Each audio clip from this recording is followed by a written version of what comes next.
శృతి మించిలా నన్ను మై మరపించగలా తడబడి తల వంచిలా తలపును అణి చేస్తే ఎలా మరేం చెయ్యనే నీతో ఎలా వేగనే నన్ను దాటి వెళ్ళలేవు నిన్ను నువ్వు దాచలేవు ఏమి చెయ్యనయ్యో రామా ఉన్న మాట చెప్ప నీవు ఊరుకుంటే ఒప్పుకోవు ఇంకెలాగే సత్యభామా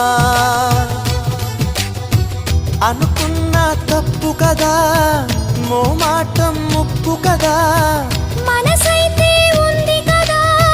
మన మాటే వినదు కదా పంతమ్మానుకో